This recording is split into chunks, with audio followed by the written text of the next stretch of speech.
Good evening. Today I'm speaking to Helen, who writes as AA Abbott. Good evening, Helen. Would you like to tell us a little bit more about yourself and how you became a writer? Hi, Donna. Hello, everyone. I'm Helen, but I call myself AA Abbott, partly to be gender neutral and partly because AA Abbott is right at the front of the alphabet. And those of you who do like an alphabetical bookshelf will easily find my books because they'll be right at the front. And I wrote and published my first book in 2013, and I've written one book a year since then. So I've just recently published my 8th, Bright Lies, disappearing into the background. But it is behind me, just to remind you. And that's a dark psychological thriller. And did you always want to be a writer? Oh, definitely. When I was small, I used to say to everybody, I'm going to be an author one day. And then as I grew up and the need to actually earn some money to put food on the table came to the fore, I decided that being an author might actually be a bit too risky and I might starve. So rather than risk doing that, I went off and became an accountant because I've always been very good at maths as well as English. And it's important when you work as an accountant to be able to use both, because you take the numbers and then you tell a story, you communicate a story about them, and you need to do that in as few words as possible and make it as interesting as possible. And that's a bit of an uphill task, as you might imagine. So it does hone your writing skills working as an accountant. I wrote some short stories when I was in my 20s. Then I stopped writing because I started a family. And when my son was nearly grown up, I'd got a bit more free time and I started to write again. And by then, I'd got the idea for a few novels, so I started writing those. Initially, I wrote 2 standalone books, both thrillers, then a series of 5 thrillers called the Trail series. They're a bit of a mashup of crime, suspense, family drama. And finally, I wrote Bright Lies and published that. And Bright Lies, my latest book, is a bit of a departure from the others because it's much darker. It's a psychological thriller. Funnily enough, though, I had the idea for it about 30 years ago because it kind of came in a dream and it hit me sideways.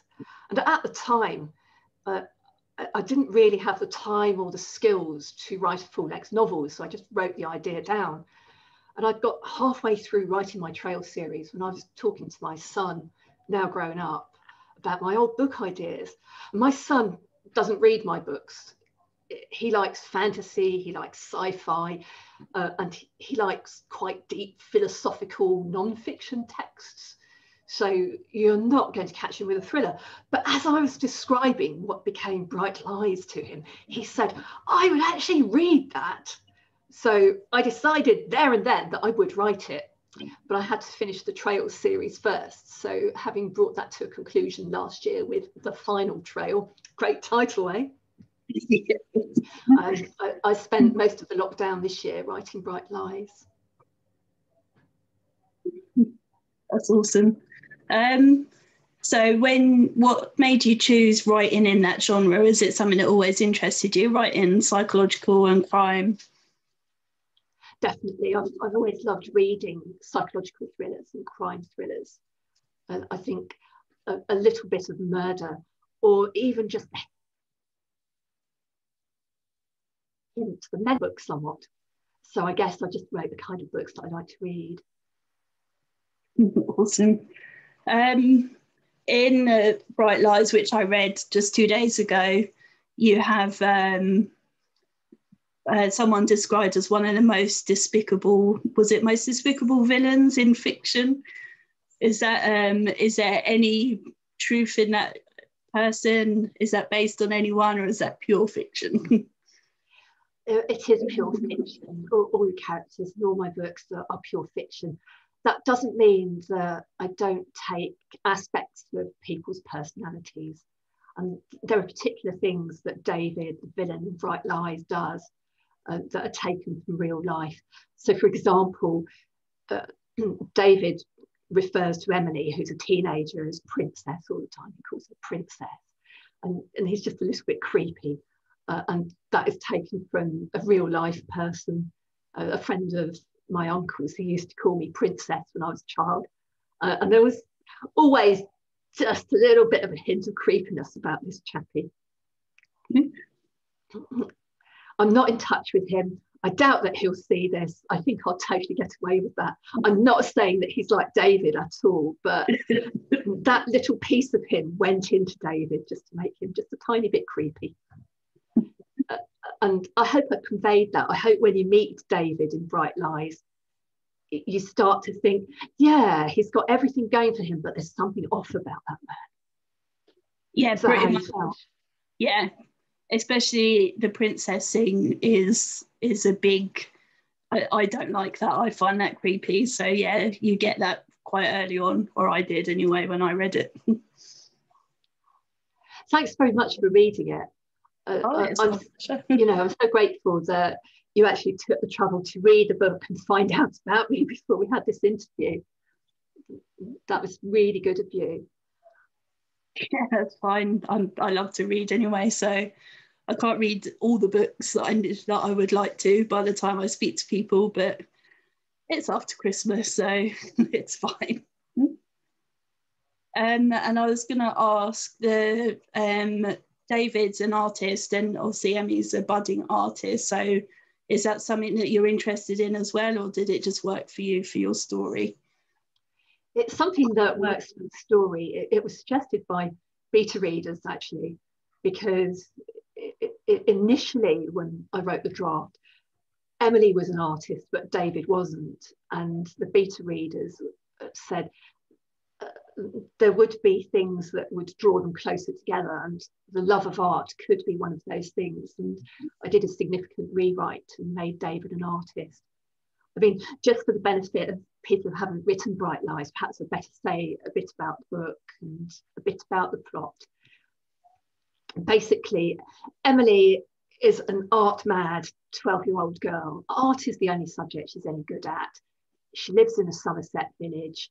She's had quite a quiet, sheltered life there, living with her mother, who's a single parent.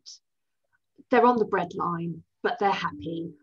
Her mother has been able to get little cleaning jobs, and they've got nice friends, and they have quite a nice, pleasant, but fundamentally quite dull existence because they haven't got much money. And Emily's got a friend called Megan, and Megan wins a competition in the newspaper to have her portrait painted. And as a result of that, the artist invites Megan, who's 12, to come along to the opening night of an exhibition of his paintings, and Megan's picture will be on display. And he says to Megan's mother, get Megan to bring her friends. And later on, you start to realise it's entirely deliberate that he chose a young girl to win the competition. He asked her to bring friends so that he might get access to young girls.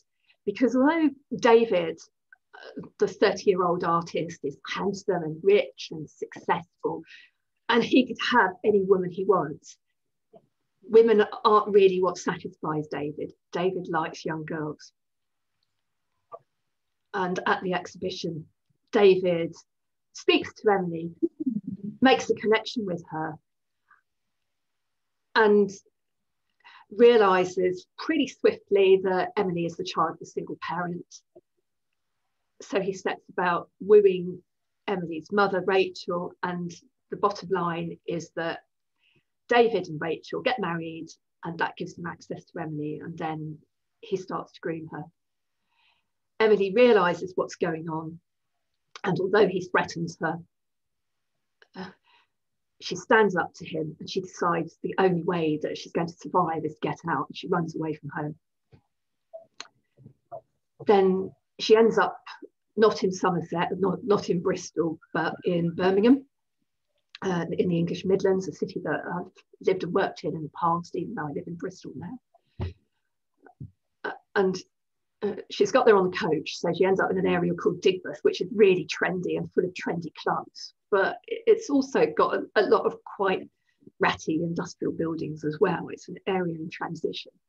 And she ends up on the streets in Digbeth and gets into a really sticky situation.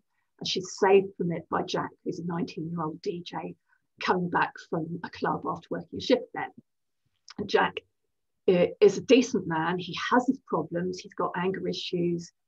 He's suffered a lot of traumas in the past, but he's fundamentally decent. And when he sees what he thinks is a woman in trouble, he steps in to help her. He offers her a place to live. He helps her find somewhere to work. She ends up doing casual work at the club, but he doesn't realise that she's only 15. He doesn't know what kind of trouble she's in. And when he realises, it goes wrong spectacularly.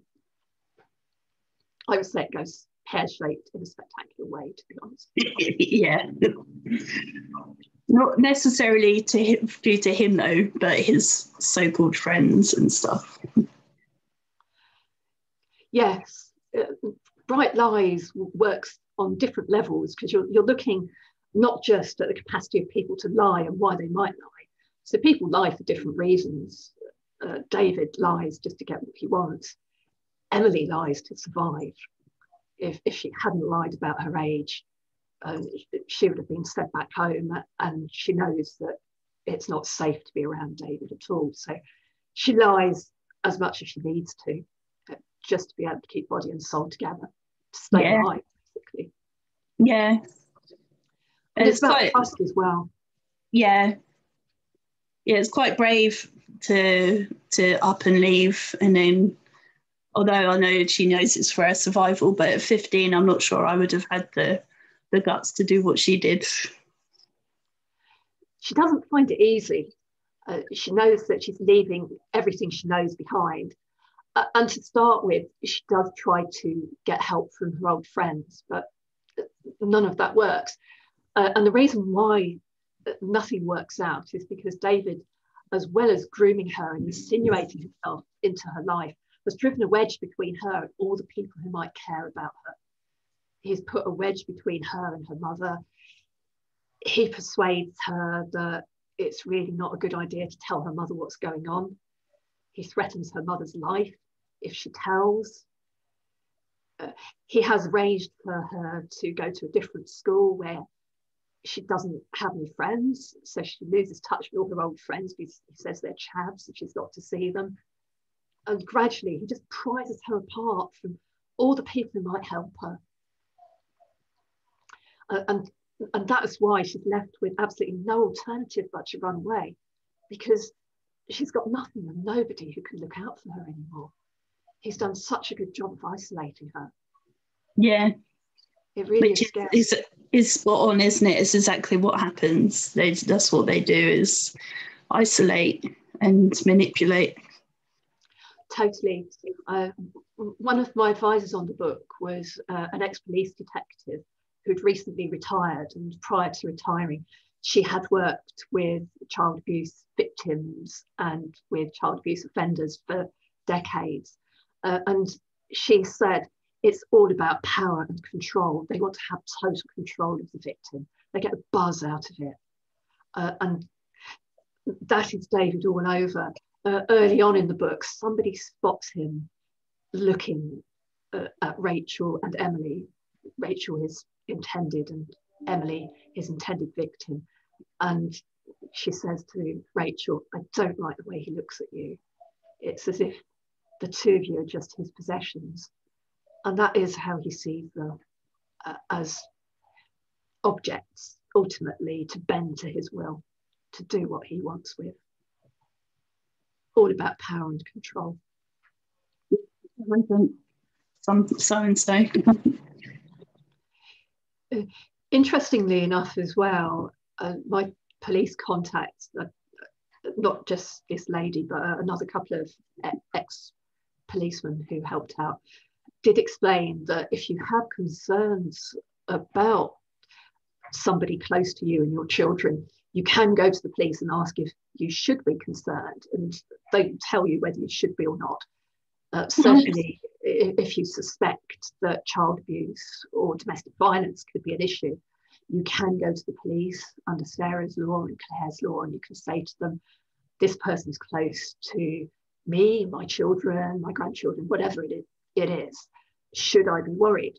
And if they do think there's cause for concern, then they will tell you. And in the book, family members do ask the police, should we be concerned about David? And the police say that they have no information, because at that time, because he is very, very clever, he's a practiced and polished predator, he's done it before, he knows how to stay under the radar, and he gets away with it. So police are not able to warn Rachel that there's something amiss about him, because they literally do not know. However, I would say to anybody listening now, if you do have suspicions about somebody, even the slightest hint of suspicion, and they are close to you or your children or grandchildren, talk to the police, just ask them. They will help you. The police will always help. And there are a number of helplines as well. And if you want information about domestic violence, child helplines in the UK, stalking helplines, just look on my website for a blog.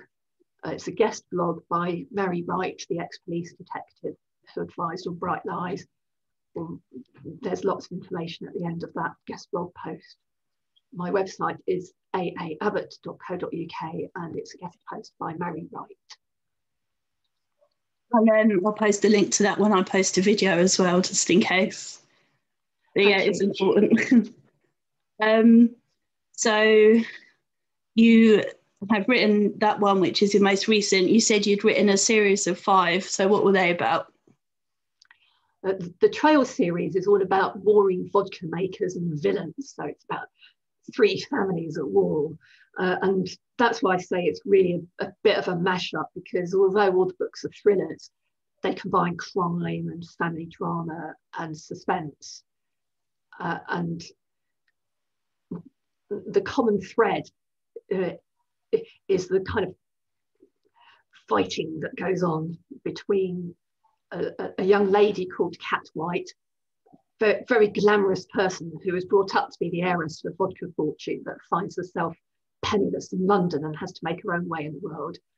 And she's coming up all the time against a guy called Marty Bridges, who used to be her father's business partner. Her father's dead, her family's lost everything, but Marty Bridges has ended up still rich, still importing the same vodka from the former Soviet Union, except the people that are now making it are not Kat's family, but somebody else.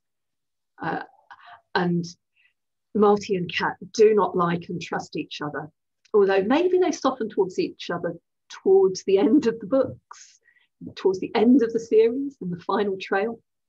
But I don't want to say too much about that. When you wrote the first one, did you intend on writing a series? Did you plan to write more than one?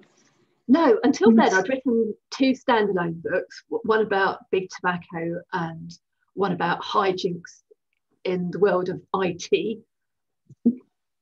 And I just intended to write something about a woman disappearing from London when life got a bit hot for her. I didn't intend it to be a series, but having written the first one, I then thought, well, I could write another one about her. And that's how Kat ended up populating a series of 5 books.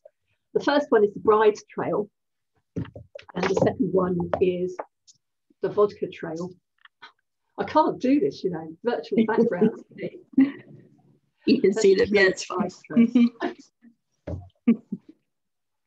And this one starts with Kat, who's a bit of a party girl, living in London in a really nice flat that she can't afford, and illegally subletting it.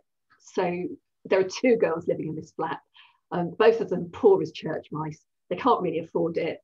Kat is working as a croupier, so she gets invited to lots of glamorous parties. And the 2 of them basically do jobs that they don't like, but they just party like it's 1999. They're having a great time. And Kat, unable to pay off her overdraft and her credit cards, and unable even to pay the rent, ends up marrying illegal immigrants for money. And then she falls out with some villains that she's been hanging out with. She's been doing some moonlighting at a strictly illegal speakeasy come casino up in Tottenham. And she knows that if she doesn't get out of London fast, she's going to die. So she runs away to Birmingham. And there's a bit of a theme through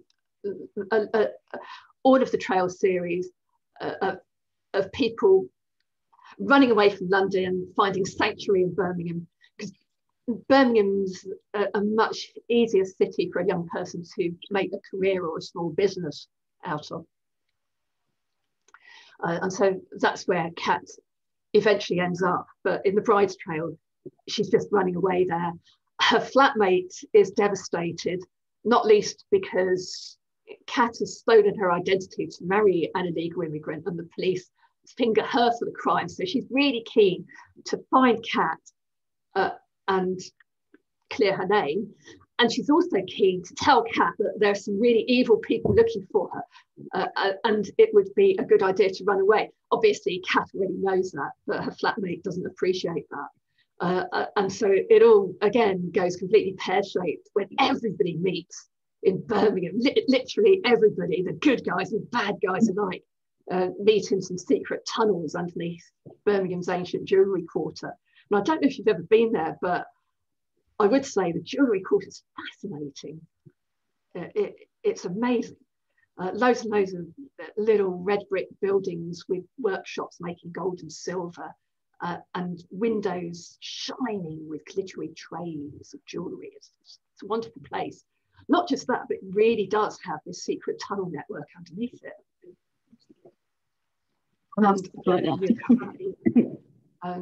But it's quite extensive. It was built as a kind of huge Cold War bunker for the bigwigs in Birmingham, and then it was used as a telecoms network. And when they were building it, they told the citizens of the town that it was going to be a tube network, like the London Underground.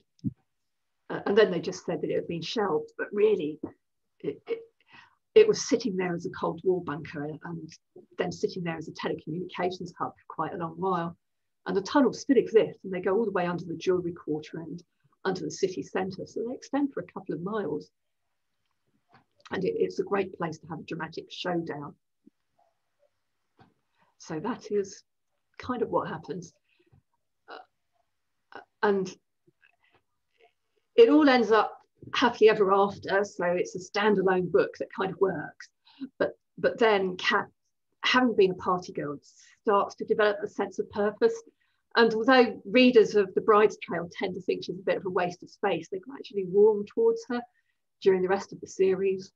And Marty Bridges, who also thinks she's a bit of a waste of space, starts to warm towards her as well, but it takes him a really, really long time. And all kinds of stuff happens to them. They end up going to a foreign country where they're basically at daggers drawn over some business deal, but they then get kidnapped by terrorists. So they have to work together to survive. And even though they don't really trust each other, they haven't got much option. So they have to be able to come to an understanding. And then Kat ends up going out with Marty's son. So Marty's desperately unimpressed by that, but eventually, because Kat is really good at making vodka, it's in the genes, you know, and Marty has problems with his vodka supply, he has to go cap in hand to her and ask for help. All kinds of stuff goes on in these books. And on the way, people get murdered, they break out of prison, there are all kinds of drug deals, human trafficking. Whoa, you know, it's all happening in the Trail series. And until January the 4th, there's a special offer. They're 99p each as ebooks, and they're all in Kindle Unlimited as well. So check them out. Yeah, that sounds great. What's the most interesting thing you found out doing your research for your books? It's that gin is made from vodka. I'm sorry that I hesitated. I wondered if that was like blindingly obvious to everybody. I didn't know that, but until I started researching vodka manufacture, I didn't realise that gin was actually made out of vodka. And how I found out was by going to a local gin distillery in Bristol, because I was kind of hoping that if I went to a gin distillery and did the gin tour, I'd be able to find out a bit about how vodka was made as well. So I turn up here and I turn up in the car. I mean, how stupid is that? So I go on this tour of the gin distillery and I say to them, I'm really a bit more interested in vodka, but there isn't anywhere in Bristol where they make vodka. So I was kind of hoping that even though you make gin, you might be able to tell me how vodka's made. And they look at me and I think they're a bit surprised that I'm stone cold sober. Everyone else around me is drunk, but the drunks aren't asking stupid questions. I'm the only one that's asking the stupid things. And they say, well, actually, we make our gin out of vodka, which we buy from somebody else. So you would have to ask them. And as a result of that, I went on a tour of a vodka distillery. And again, I drove to it. And that was out of necessity because I went to the Chase Vodka Distillery in the middle of the Herefordshire countryside. And it is absolutely wonderful, but it's in the middle of nowhere. So really, I'd recommend it to everybody because they ply you with booze. I went there with a friend. We both drove. And while everyone else is knocking back kind of huge glasses full of vodka, we're just having a thimbleful or a teaspoonful every time. So we got the flavour for it. But my top tip would be to have a designated driver. There was a group of people there who were staying at a local hotel and they got it served because they'd arranged for the hotel to take them over in a minibus. It's like a little day trip that the hotel offers. So you can go to this place, which is one of those lovely country houses, and you can have a nice relaxing time and you can probably go to the spa for all I know. And then if you want to do something different, you just head off in their minibus to the Chase Distillery and you get well stewed on all their different vodkas. Marmalade vodka, smoked vodka, espresso vodka, apple vodka, normal vodka. You name it, they do it. And they make gin there as well. Wow. Where is this again? Herefordshire. Herefordshire, okay. So it's a bit of a drive. It's a drive even from Bristol. It's definitely a drive for you. I'd recommend staying in the Country House Hotel. I'm sorry, I don't know which one it is, but if you want to, just contact the Chase Distillery. They'll be really, really helpful. They were helpful to me because they knew why I was there. I'd phoned them up in advance and said, I hope you don't mind, but I am a writer trying to find out how vodka is made, and it's because I'm writing about people who make it. And they were extremely helpful. They said, any questions, just ask. Oh, that's cool. And that brings me on to my next question, actually. So when we spoke before, you said you started off in Bedfordshire, which is where I live, and now you live in Bristol. So why the big move? I suppose as a young person, I just wanted a bit of distance between myself and my family. And I ended up moving to Birmingham and getting together with my husband, who was based there. And I lived there for quite a long time and really loved Birmingham. I think there's just something about the big city. It's a very friendly place. I'm quite a shy person, or certainly when I was younger, I was really, really shy. And even as a shy person, you're never alone in Birmingham because you just stand at a bus stop and somebody will talk to you. Very, very friendly place. I absolutely loved it. And I lived there for nearly 20 years, but then moved to Bristol, which is also a city. And I can't imagine living outside of the city now. I think it's just so convenient that you can pop out and you can go and have a coffee somewhere, and if you want a change of scene, just go out and do it. Obviously not during the pandemic, but the pandemic will be over one day, and then we can get back out into the coffee bars and into the cocktail bars and enjoy ourselves again. I hope so. Yeah. It will. What was I just going to ask? Do you manage to read a lot? I do. I love reading. I read crime thrillers, psychological thrillers, and I read quite a bit of fantasy as well. I like books that are well written. And my favourite fantasy writer is Guy Gavriel Kay. I don't know if I've pronounced that properly at all, but he's a Canadian writer who's written books like Tigana, Sailing to Sarantium. They're really well written, and they're very much character-driven stories. That's very much what I like to read. I like to really get into a character and identify with them. I certainly feel that I write character-driven stories. I got into my characters' heads in Bright Lies, especially the two main characters, Emily and Jack, who I loved. I hated David, the slimy toad, but Emily and Jack, I thought were lovely people, and I really wish them well for the future. I cried when I was writing Bright Lies. I cried during some of the sad moments. And even if I went outside for a walk to cheer myself up, I'd find myself crying, and I'd be thinking, well, this is a bit stupid. First of all, they're fictional characters, and secondly, I made them up. They're not even real. Why am I crying? But I'm like that, I guess. I tend to cry at slushy bits in films. I think it's quite normal for a book to bring a tear to my eye. Do you find that too? I've cried at a few, especially this year. I read Resistance by Patricia Dixon, and that made me absolutely sob. And 2 or 3 of Tony Ford's Bliss books made me cry as well. And films, I'm useless. I'm a mess. I can't even watch A Green Mile anymore because I know what's coming. I know it just makes me cry, so I don't. I know, sometimes you cry just at memory, don't you? But it goes to show how good a book or a film is when it brings that emotional reaction to you. Yeah. And I told Tony Ford that it made me cry, and he just laughed. I was like, "You're an evil bastard." And he laughed some more. Maybe that was an embarrassed laugh rather than a nasty laugh. No, he doesn't care. He's the nicest man, but he just thought it was funny. he's absolutely lovely, but yeah, it's like just laugh. So what are some of the best books you've read this year?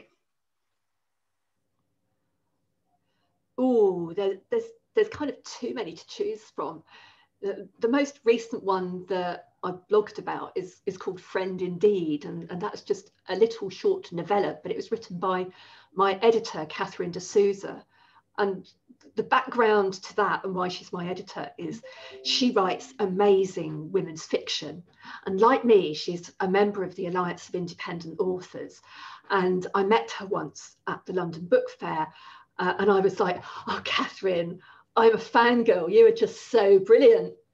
And she said, "Did you know that I'm an editor as well?" And I was like, "Wow, will you edit my books? Please, please, please, please." And luckily, ever since then, she has edited my books and made them much better. And her book, Friend Indeed, is just a novella. So it's very short. It's a 3-hour read. And it's all about 3 girls who meet on their first day at secondary school at the age of 11, and they become firm friends. They all share a birthday, which is quite a coincidence, and they promise each other that they will meet at certain milestones in their lives. So that's why when they're all 50, they meet at a flash place in London for somebody's flash 50th birthday party, because one of them has done rather well. And so when they meet up, this should be in a special cause for celebration. But actually, there's been quite a lot of water under the bridge, and the party invitation isn't what it seems. The meetup is not the nice, cozy get together that they may be expecting to have. Sparks fly. I don't want to say more. I think it would be a spoiler, but it was so well written, because you know when you get inside one of the characters' heads that a car crash is going to happen, but you also know that the other two are completely oblivious to the fact. I'll have to check that out. I'll add it to my ever-increasing TBR. I think anything by Catherine de Souza is worth reading. She hasn't written many books because she tends to prioritise quality over quantity. I think this is something like her 4th book. Her first one, Park Life, just blew me away. I think every woman over 40 should read Park Life. So obviously you don't need to read it because you're a young person, but recommend it to your older friends. Only 3 years off, so. Oh, well, you don't look it. Thanks. So you don't want to be reading it in 3 years' time. Just read it when you look over 40, whenever that may be in the far future. It is really good, though. It is worth reading early. But don't let people see you reading it. Okay. What's been your favourite moment as an author so far? I think my absolute favourite moment was the very first time I had a printed copy in my hands. The very, very first time. When you've got something tangible, it's just like, oh, wow, it's a real book. And I wrote it. Look, everybody. Are you friends with lots of other authors? Yes, yeah. I'm not only friends with other authors, but I get a lot of support from them. So I'm really, really grateful to the author community, and also to my wider community of beta readers. Something I don't think I've mentioned to you is that I have something like 30 beta readers who will check books like Bright Lies over. And honestly, every book I produce is a team effort, and it's a lot better for it. What happened with Bright Lies was that I wrote a draft during the lockdown. I didn't really talk to people about it. It was not the most perfect book. My God, I thought it was the best book I'd ever written. It probably was at that stage, but it was still nothing like as good as it is now. I think it's really good now. And it's only good because 30 beta readers looked at it and they told me what I'd done wrong. I had something like 100 amendments to make. The beta readers were a mixture of readers, writers, specialists like Mary Wright, the former police detective, my forensic psychologist friends. I had advice from a couple of DJs. I had advice from teenagers, how teenagers think, how they speak, what kind of music they're into, what they might have been listening to, how young girls were into One Direction. They were into One Direction in 2014. And Emily is a One Direction fan, and David kind of insinuates himself into her good books by getting a haircut like Liam's from One Direction. Oh, I hate David so much. So all my beta readers advised on that, and then I rewrote extensively. Catherine de Souza gave her input, and there's just something wonderful about the way Catherine approaches the book, because she takes something which is good and she just makes it wonderful. I don't know how she does it. It's like she whizzes a magic wand around, and suddenly the book's much better. So I had loads of help. And I've done my best to say thank you to everybody at the front of the book. But if I missed you out, I'm sorry. I'm sure they'll forgive you. It really does make a difference getting help and feedback, though. I can't stress how much of a difference it makes. I'm so grateful for all the help I've had. Yeah, it seems like a really supportive community, and something that I've noticed as I've started speaking to people is everyone always says straight away, oh yeah, you can just message the most random question and you won't get looked at like you're crazy, but you'll actually get a sensible answer, which is quite nice. Yeah, people are nice, and writers tend to be readers as well, as I'm sure you know. So I know all your writer friends also like to read. My friends are no exception, and nor am I. Oh, the pleasure of a good book. You can't beat it, can you? No. Does your husband read your books? No, he likes to read non-fiction.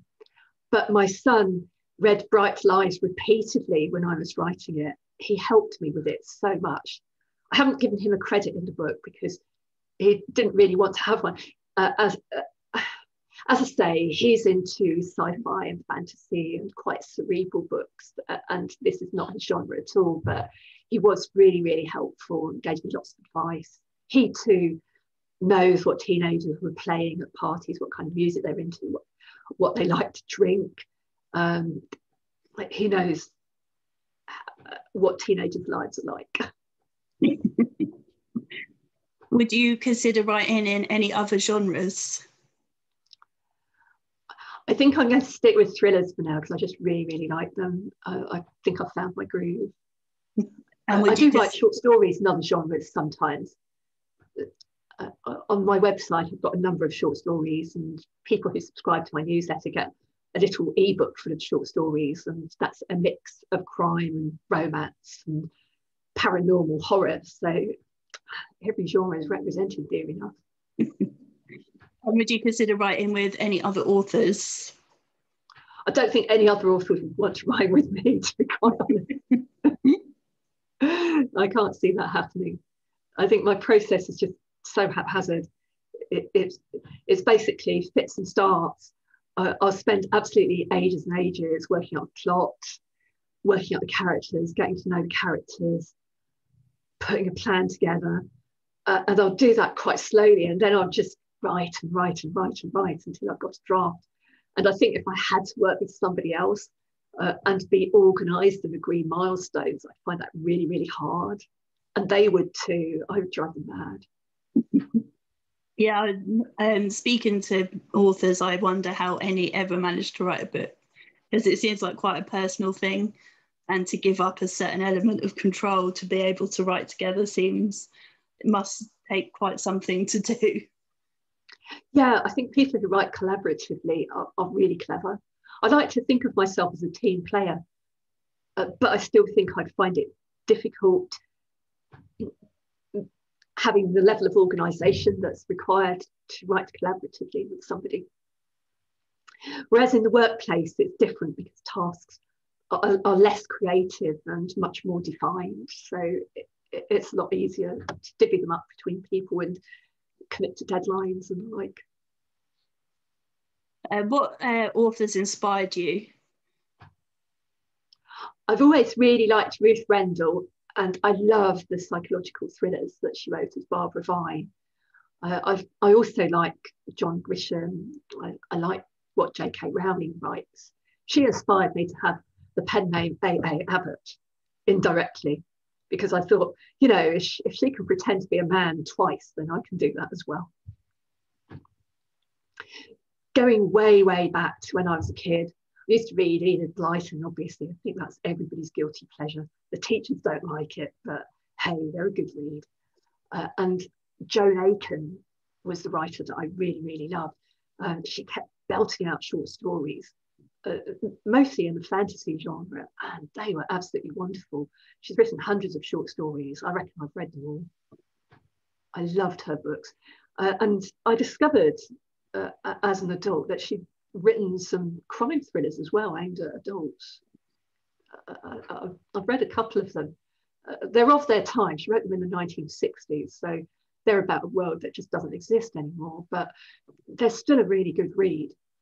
And if you can get hold of those, I'd thoroughly recommend them. As I say, it's a bit of a time warp, but they're still really, really well written. She can describe a person in a couple of sentences. I like that. And that's something that I aim to do as well. Don't like to waste words. But if you were going to have a dinner party and you invite 4 famous people, who would you invite? Oh, don't. I mean, there are some politicians that I'd love to invite just so that I could spill a glass of wine on them. And I'm not going to name them. I just don't want to get into trouble. You can't talk politics. So if you're talking about famous people that aren't politicians, I'd invite Ruth Rendell. She'd have to come back as a ghost, but oh gosh, I just want to worship at her feet. And Joan Aiken as well. I'd really love to have a glass of wine with them. And Vanessa Redgrave, one of the best actresses that the UK has ever had. And this is a really, really hard question to answer.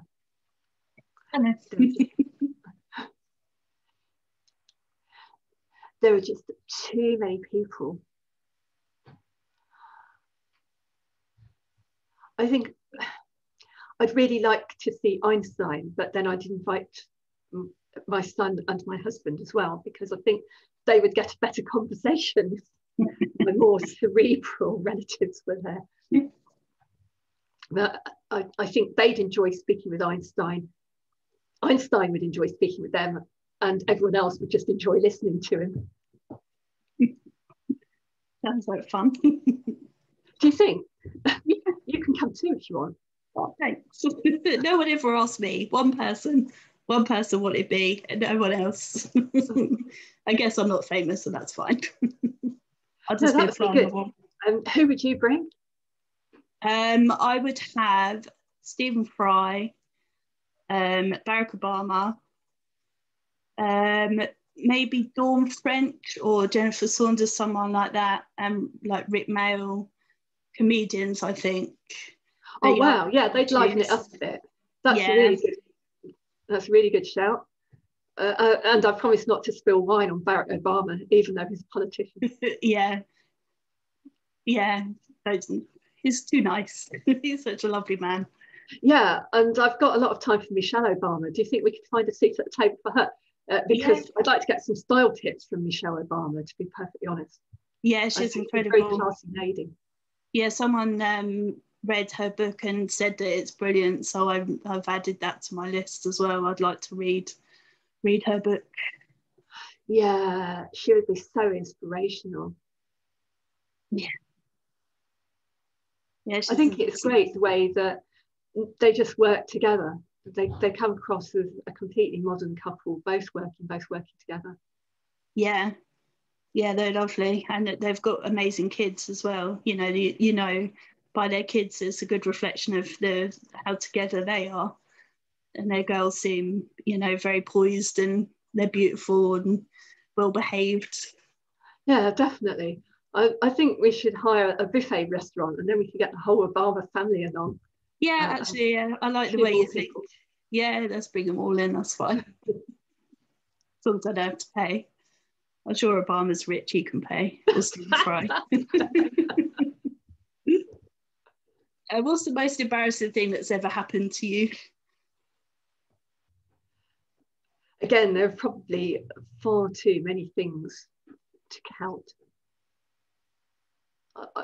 Embarrassment just seems to be my normal state of mind. I'm really struggling with that one. I think probably when I collected my exam certificates at my senior school, because at that time my surname was Wilson, so I was right at the end of the alphabet. I wasn't an Abbott at all then, and I'd got really, really good exam results. I got better exam results than anybody else in my year, funnily enough. They really, really were good. But I was such a nerdy kid. I had this red hair. I'd got specs. I sort of stooped a bit because I was really tall, and I was always, as I say, in a state of total embarrassment. So the mayor of Luton was giving exam certificates to everybody. He'd been persuaded to come along, and it was a big ceremony, and I was right at the end. And so he gave exam certificates out to everybody else, and for all of them he had a smile, and they're all my age, but they're so different. They're all sorted, they look smart, they've got nice clothes, they stand up straight, their hair isn't scruffy, they're not wearing national health specs.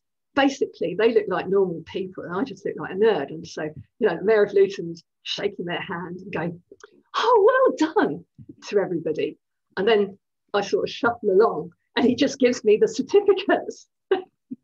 And I remember thinking, well, I don't really blame him for not saying well done or shaking my hand, because I am a nerd and I do look a bit like a train wreck. But actually, I did get better results than everybody else. So it isn't fair. Oh, I think I've got over it by now, but it hurt at the time. I can imagine, yeah. I really was such a nerd. I probably still am. And I think maybe you have to be to sit at a laptop for ages, typing away and coming up with a story. Maybe that's why books meant so much to me, and reading stories and writing stories means so much to me even now. Maybe it's a way of being part of the world. Are you a full-time writer now? I'm a full-time writer for some of the year, so I tend to go off and get an accountancy contract sometimes to earn a bit of money, and then when that finishes, I go back to writing. I've basically been a full-time writer since the end of April 2020, and we're at the end of 2020 now. So I may go back to the world of accountancy because it's got a siren call, basically in the form of hard cash. But at the same time, I do have some book ideas, so I'd love to just stay at home and write. So I'm kind of not sure. I'm not sure whether to get careful with my budget and do some more writing, or whether to put my decent suit on and go out into the world again. Yeah, January to March is a good time for accountants as well, isn't it? So definitely it is. Yeah. It's the busy time of year. So you know that you're going to work loads of overtime, but it's churlish to grumble, because at least it means that you've got a job and they're paying you, right? So yeah, the overtime comes with the territory. I don't mind. What's next for you?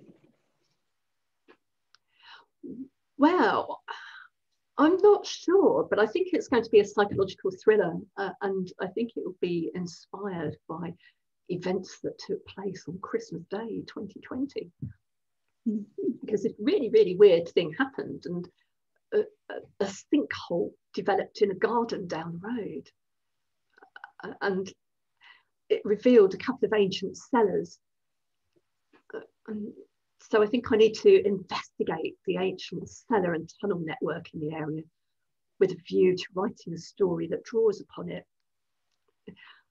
I do feel that it's a gift from the creative gods, and it would be wrong to ignore it. That sounds cool. I hope that makes sense. Yeah. And I think that's all I have to ask you, unless there's anything else you want to mention. Oh, yes, please. I'd like to mention a couple of things. First of all, I'm really keen to make my books accessible. I don't have audio yet. That is a project for the future. But what I do is make sure that each of my books is available in a standard paperback version, but also in a dyslexia-friendly version, which is a large print with a lot of white space. I don't know if you can see that very well. So that's a sans serif print. It doesn't have the little tags on the letters, and it's got a lot of space, indent at the start of each paragraph, and it's a big font, and that's just to make it very, very easy to read, and very easy as well if you're dyslexic and the letters tend to jump about on the page. And I know you can obviously amend the font on a Kindle. You can change the font on a Kindle to be what you want. But if you do like a book and you're dyslexic, or you've just got visual issues, so small print is difficult, then these dyslexia friendly versions are available for all of my books. And For Bright Lies, I've done a simple large print version as well. Disappearing in the background. Bring it back. That's got a little sticker on it to say large print. And not quite the same as the dyslexia friendly version, but it's still very, very large. It's more traditional, because I thought that would appeal more to readers who like a large print book from libraries. It's more of a traditional font and more like the kind of large print books that you would see on the library shelf. So those are available in addition to standard paperbacks and ebooks. And the other thing I'd like to say is that Bright Lies, although it does reference child abuse and domestic violence, it's not graphic. I've had really nice reviews for the book, which I'm grateful for. And a lot of reviewers have pointed out that they're pleased that I don't go into detail about what exactly David does. So you know what he's up to, you understand what's going on, but the bedroom door is firmly closed when he does it. You're spared the gory details. And they do feel that the subject is being dealt with sensitively. As I say, if you do have concerns about anybody close to you or close to young relatives, then you can contact the police and ask if you should be concerned, and they will help you. So that was all, really. And so before we go, do you just want to tell people where they can find out more about you and your books? Obviously, you've given us your website, but social media and where they can buy them. Thank you. My books are available on Amazon. The Trail series and Bright Lies are all in Kindle Unlimited, so if you've got that, you can read for free. And obviously they're available as ebooks and paperbacks, large print and dyslexia friendly print. So do check them out online. You can also find out about me on Amazon. There's a little author bio there. I am on Facebook, AA Abbott Stories, and on Twitter as AA Abbott Stories. And there's my website, aabbott.co.uk. If you are a member of a book club or you're interested in reviewing my books or having a chat about them, then please get in touch. And I just want to say also, I'm just so grateful to you, Donna, for giving me this opportunity to talk about my books, because we indie authors, we spend so much time making our books perfect. We get help from friends, help from beta readers, help from editors, just making sure that we've got a book that's really brilliant and interesting to read. And then we've got to find a way of telling people about it. And if it wasn't for people like you, our voice wouldn't be heard. So I'm so grateful for the time that you spent with me today and for the time you spend with all of us telling the world about our books. Thank you from the bottom of my heart, Donna. It's all right. It's my pleasure.